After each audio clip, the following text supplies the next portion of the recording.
S'ka dyshim se të gjitha falendrimet, lëvdatat, bindjet për uljet në nështrimet, janë vetëm për Allahun Azza wa Jall. Allahun subhanahu wa ta'ala, Allahun krijuesin e universit, Allahun i cili meriton të gjitha adhurimet. Atë falenderojmë, për atë ndihmë dhe falje kërkojmë mbrojtje për Allahu të lartë madhëruar, për çdo të keqe që kemi vepruar me dije apo pa vedije. Atë të cilin e udhëzon Allahu i lartë madhëruar në këtë fe madhështore, në këtë udhëzim madhështor, nuk ka askush që ta largojë nga kjo mirësi kaq e madhe. Dhe me atë të cilin nuk zbret udhëzimi Allahu xhele xhelalu, nuk ka askush që ta drejtoj dhe orientoj për në rrugën e drejtë. Vërtetoj e dëshmoj me bindje të thellë se nuk ka hyjni tjetër që meriton të adhurohet përveç Allahut Azza wa Jall. Dhe vërtetoj e dëshmoj se Muhamedi sallallahu alaihi wasallam është rob dhe i dërguar i Allahut. Salavatet, selamet, përshëndetjet tona më të përzemërta i dërgojmë më të mirën e krijesave me Muhamedin sallallahu alaihi wasallam, i cili e përcolli qartë mesazhin hynor, e plotsoi amanetin dhe i thiri njerëzit në fenë e Allahut deri në fundin e jetës së tij. Pra sa më të shumta le të jenë salavatet dhe selamet mbi pejgamberin tonë të dashur, mbi familjen e tij të ndershme, mbi shokët e tij besnik dhe mbar pasuesit e tyre deri në ditën e fundit. Allahu i lartë madhëruar në tërheq vërtetën në librin e tij Fisniku thotë: o ju besimtar, o ju që keni besuar, friksojeni Allahut me një frikë të sinqertë, me një frikë të vërtetë, ashtu siç meriton Allahu xhele xhelalu të friksojeni, dhe mos disni, pra mos ju gjej vdekja vetë se ju duke qenë në fenë islame, vetë se ju duke qenë musliman. Dhe thot përsëri Allahu i lartë madhëruar në librin e tij Fisnik: o ju besimtar, o ju që keni besuar, friksojeni Allahut dhe shprehni fjalë të drejta gjithmonë. Kur do herë flisni fjalë të matura të drejta, të vërteta, se në këtë mënyrë Allahu xhele xhelalu ka për t'ja u përmirësuar çështjet e juaja, ka për t'ja u korrigjuar punët tuaja. Dhe dijeni se ai i cili i bindet Allahu xhele xhelalu dhe të dërguarit të tij, s'ka dyshim se ai njeri ka korrur një fitore të madhe. O ju njerëz, kini droje Zotin tuaj i cili krijoi nga një vete e vetme, dhe prej kësaj krijoi bashortën e tij grua, dhe për këtyre dy Allahu xhele xhelalu i shtoi dhe i shumoi në burra e gra. Ndar friksojeni Allahut, tek i cili u kërkoni të drejtat e ndërsjellta, dhe ruajni marrëdhëniet fare fisnore, dhe dijeni se Allahu xhele xhelalu gjithmonë ju mbikëqyr. Të nderuar vëllezër dhe motra, një prej virtyteve shumë të larta, prej adhurimeve shumë të larta, prej shkaqeve që e ngre besimtarin lart në grada, prej shkaqeve që ja fal mëkatet muslimanit, prej shkaqeve që ndoshta Allahu xhele xhelalu e garanton një shtëpi në xhenet, është bujaria, një virtyt fisnik, apo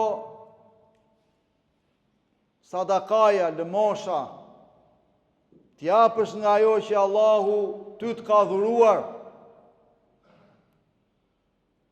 t'ju gjendesh pranë atyre që kanë nevojë në momentet e vështira,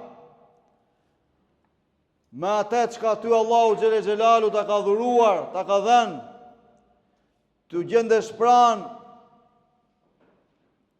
me ndihmë materiale, financiare ose edhe mendim shpirtërore. Kjo është një prej virtyteve shumë të larta në Islam. Është një virtyt, një cilësi e lartë që e kanë pasur pejgamberët e Zotit, pa përjashtim, të cilën e kanë trashëguar tek Muhamedi sallallahu alaihi wasallam, i cili ka qenë shembull i gjallë i bujarisë, i mirësisë mbi sipërfaqen e tokës, dhe ata e ka përcjell ke njerëzit te umeti i tij. Është një virtyt fisnik të cilin Allahu xhele xhelalu e përmend në librin e tij, në shumë ajete, ku i inkurajon, i përgëzon, i lavdëron bujarët. Në shumë ajete Allahu xhele xhelalu flet për ta, ku thot për ata kemi përgatitur shpërblime pa hesap, ku përmend që ata i pret një mirësi jashtëzakonisht e madhe. Atyre ja shumë fishojmë të mira, thot Allahu xhele xhelalu në verset e tjera, sa ata nuk mund ta imagjinojnë. Po ashtu dhe pejgamberi jon i dashur sallallahu alaihi wasallam në hadithet e tij të sakta na përmend për vlerat, mirësitë që e mbartin ata që ka këtë virtyt fisnik. Dhe unë dua të ndalem, të nderuar vëllezër dhe motra, tek bujaria, tek feja e Allahut. Si është bujaria te feja e Allahut? Është duke kontribuar për të lartësuar feja e Allahut xhele xhelalu në mënyra më të ndryshme, duke filluar te ndihma e nxënësave të dijes, të cilët e mësojnë këtë fe madhështore, duke kontribuar për ata që ta mësojnë këtë fe madhështore, dhe ata pastaj atë dije që e marrin ta shpërndajnë tek të tjerë, dhe kjo vazhdon pastaj rrjedhimisht, dhe ti dhe unë dhe ne bëhemi shkak inshallah që kjo fe madhështore të lartësohet, dhe bëhemi shkak që shpërblimi të jetë i plot edhe për ne, pa u paksuar as edhe një fije të vogël. Sa do pak të jetë kontributi jonë dhe të nderuar vëllezër dhe motra, ta dini se tek Allahu xhele xhelalu mbart një vlerë madhështore. Te Allahu xhele xhelalu mbart vlerë madhështore. Pejgamberi jon i dashur sallallahu alaihi wasallam thot në një hadith të saktë, ai i cili jep sadaka një hurm, pra pejgamberi sallallahu alaihi wasallam na ka sjellë shembull një kokër hurm, nga fitimi i tij thot halal. Çfarë ndodh? Sepse Allahu xhele xhelalu pranon halal, nderuar vëllezër dhe motra. Allahu azza wa xhel e merr sadakan e këtij muslimani, që e jep një hurm nga fitimi halal. Nuk thot e merr Xhibrili apo Mikaili, apo e merr Allahu vet, Allahu xhele xhelalu me dorën e tij. Dhe Allahu azza wa xhel i jep rëndësi dhe kujdeset për këtë sadaka. E rrit këtë sadaka. Hadithi thot, i jep kujdes Allahu xhele xhelalu më tepër se ç'kujdeset nëna për foshjen e saj. Sadakas një urme nga fitimi halal. Dhe çfarë ndodh? Kjo sadaka thot, me kujdesin që jep Allahu xhele xhelalu, bëhet sa një kodër. Një hurm sa një kodër. Po 2 hurma, po 3 hurma, po një shport me hurma, nderuar vëllezër dhe motra. E imagjinoni dot se sa e shumë fishon Allahu fuqi plot. Prandaj muslimani do të garoj te këto mirësi madhështore që i gjenden përpara tij. Janë raste të volitshme që duhen shfrytëzuar në maksimum, po me qëllimin e pastër, që qëllimi të jetë vetëm për hir të Allahut azza wa xhel, jo se e pa hoxha. Jo se e pa hoxha, nderuar vëllezër dhe motra, apo e pa xhamati X apo Y, se ndryshon pastaj niyeti. jep edhe 1 miliardi, edhe 5 miliardë, edhe 100 miliardë, gjithë pasurinë e botës. Sepse e kemi thënë, e kemi përsëritur, do ta përsërisim gjithmonë, sepse përkujtim është. Dhe përkujtimi i bën dobi besimtarëve. Puna në Islam, që të pranohet, duhet i ketë patjetër 2 shkaqe apo 2 arsye. E para është të jetë me sinqeritet të plot me Allahun Dhul Xhelal. Dhe e dyta të jetë në përputhje me kë? Me pejgamberin sallallahu alaihi wasallam. Nëse janë këto të dyja, puna është e pranuar. Çdo lloj vepre që e bën muslimani dhe këto të dyja e shoqërojnë, inshallah Allahu xhel xhelalu ja pranon. Prandaj tham, ta pastroj qëllimin e tij dhe ta bëj qëllimin e tij vetëm për Allahun azza wa xhel. Dhe ta di se kjo do të shumëfishohet, sa ai nuk mund ta imagjinoj dot. Se e tham që Allahu xhel xhelalu e përmend rëndësinë në shumë ajete në Kur'an të këtij adhurimi madhështor. Të gjithë e dim, apo kemi lexuar, apo kemi hasur me shkrimet që na tregojnë për ditën e gjykimit, apo ligjëratat, apo e tjera. Për sikletët që do të heqë robi atë ditë. Dhe unë shpresoj dhe lusë Allahun që ne të jemi për atyre që do në lehtësoj Allahu atë ditë, pasha Allahun. Sepse atë ditë, nëna nuk do të pyesi për foshjen e saj, subhanallah. Prindri për fëmijën e tij. Asnjëri nuk do t'i interesoj vetë se vetja e tij, as nuk do t'i interesoj asnjë njeri tjetër, vetë se vetja e tij. Dhe ja ku është zgjidhja. Ai që kontribon për hir të Allahut. Pra e kryen këtë adhurim madhështor që ne po flasim. Allahu xhel xhelalu do t'i vendosin në një qetësi atë ditë. Atë ditë kur do të ulet dielli mbi kokat e njerëzve. Një grup njerëz do të jenë në hijen e Mëshiruesit, në hijen e Rahmanit. Atë ditë kur nuk do ketë hije tjetër përveç hijes Allahut. Se tham, dielli do të ulet mbi kokat e njerëzve, në varësi të punëve të njerëzve. Sipas punëve që do punojnë njerëzit, punët që kanë bërë në dynja do t'i mbulojnë djersët. Do ketë për atyre që do të mbulohen ke thundra, tek gjuri, tek mezi, te barku, te gjoksi, te gusha. Zot na ruaj, do ketë për atyre që do mbulohen komplet në djersët. Allahu na ruaj. Por sa ata, të cilët e kryejnë këtë adhurim madhështor që po flasim, Allahu t'ia lehtësoj. Dhe është ai burr, ai njeri që e jep sadakan me dorën e djathtë dhe nuk e sheh majta çka ka dhënë e djathta, Allahu ka për ta vendosur në hijen e arshit atij atë ditë ku nuk do ketë hije tjetër përveç hijes së tij, hijes së Allahut azza wa xal. Pra e shihni çfarë vlerë mbart, të nderuar vëllezër dhe motra, ky adhurim madhështor. Ne kemi shembuj dhe nga jeta e kësaj dynjas për vlerën dhe mirësinë e madhe që mbart ky adhurim. Unë jam vetë dëshmitar për një familje besimtarësh jashtë Shqipërie, që Allahu xhel xhelalu i ka dhuar pasuri dhe ato janë kontribus në fenë e Allahut dhul xhelal.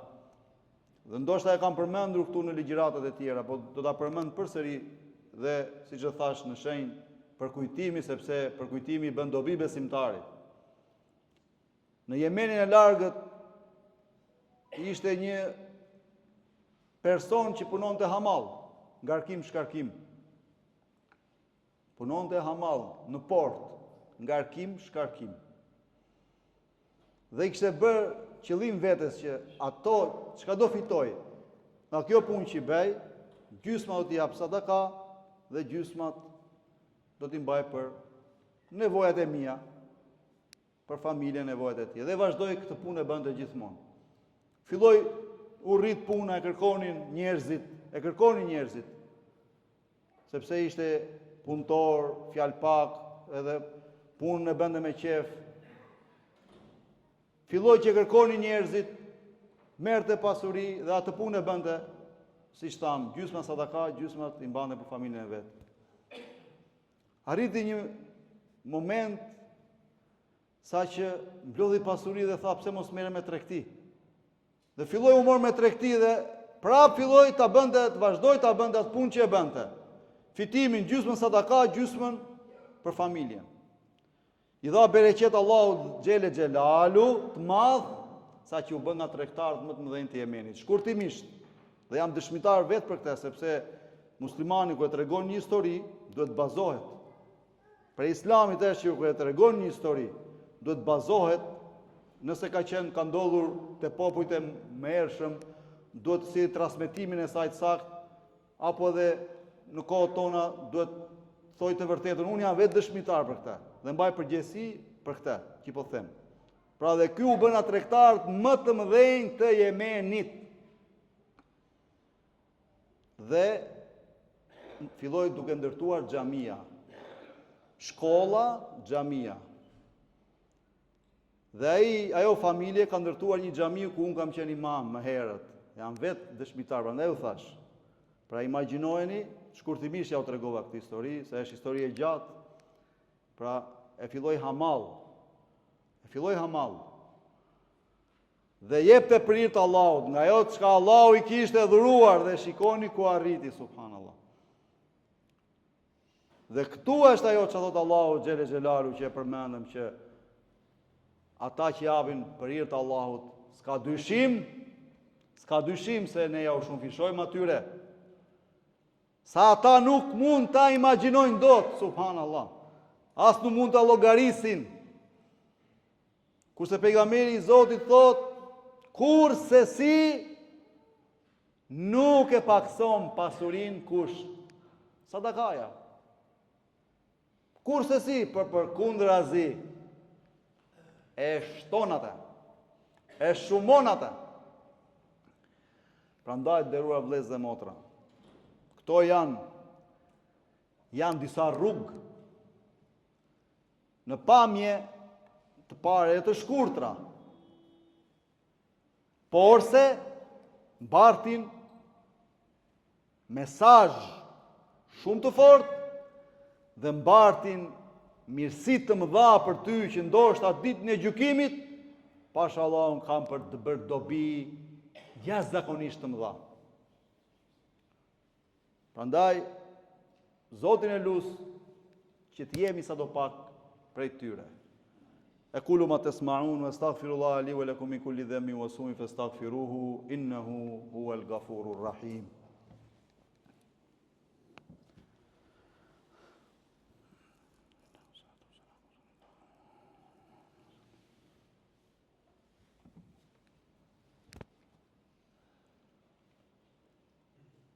Alhamdulillahi wahda, wassalatu wassalamu ala man la nabiyya ba'da. S'ka dyshim se të gjitha falënderimet janë për Allahun Azza wa Jall, i cili është një i vetëm, dhe paqja dhe bekimet e Allahut Xhele Xhelalu qofshin mbi pejgamberin sallallahu alaihi wasallam, i cili është pejgamberi i fundit dhe s'ka pejgamber tjetër mbas tij. Të nderuar vëllezër dhe motra, jo më kot, do më thënë folëm në hutben e sotme për këtë adhurim madhështor,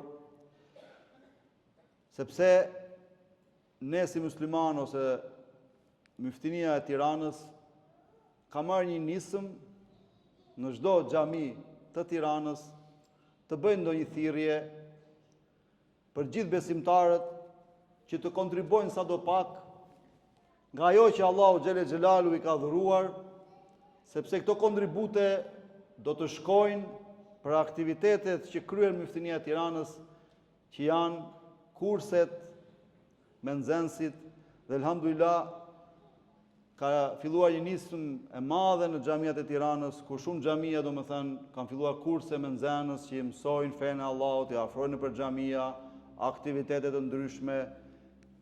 Tjetër shkojnë aktivitet me jetimët, me ata fëmijë që kanë nevojë shumë të madhe, që u mungon ngrohtësia e prindit, e babës, dhe siç e dini, kush kujdeset për jetimin, vallai ka shpërblim jashtëzakonisht të madh tek Zoti xhele xhelalu, apo siç ka thënë pejgamberi sallallahu alajhi wasallam që do të jetë me mu komshin xhenet, pra ai që kujdeset për jetimin, apo edhe nëse fërkon kokën e jetimit me dashamirësi, me dashuri, për çdo fije floku që ka ndonjë shpërblim. Prandaj, unë ju bëj thirrje, sa të keni mundësi, ka ardhur dhe përfaqësuesi i Miftinis, administratori këtu, sa të keni mundësi, jepni nga ajo që Allahu ju ka dhuruar, se vallai do të jeni pjesë e shpërblimit, pa ju munguar dhe pa ju paksuar fare absolutisht. Dhe inshallah do të përfitoni nga ato çka përmenda në ligjëratën e parë, dhe jo më kot t'ja përmenda. Sepse Allahu i don bamirësit. Allahu i don bamirësit. Është fjala e Allahut xhele xhelalu në librin e tij Fisnik. Dhe ti bësh shkak për ngritjen e fesë Allahut. Bësh shkak për ngritjen e aktiviteteve që gjallërojnë fenë e Allahut. Prandaj vllai i dashur dhe motrë e nderuar, bëu pjesë e kësaj. Allahun azza wa jalla lus me emrat e tij të bukur, me cilësitë të përsosura absolute, na bëjnë kontribus në hajër, na bëjnë pjesë në hajër, na bëjnë pjesë atje ku lartësohet feja e Allahut, fjala e tij, na bëj besimtar të devotshëm, të ndershëm, të dobishëm, ta bëj që të jetë i kënaqur me ne. Elus Allahun azza wa jall na mëshiroj të ndrejtojnë rrugën e drejtë. Elus Allahun të ndihmoj vëllezërit dhe motrat tona në Palestinë, Gaza, për çdo tmerr që ata përjetojnë. Elus Allahun të mëshiroj të gjallët tanë, të vdekurit tanë, të shëroj të sëmurët tanë. Wa sallallahu ala sayidina Muhammad sallallahu alaihi wasallam wa ala alihi wa sahbihi athhar wa tabi'in al-akhyar ya wahid ya qahhar faghfir lana ajma'in.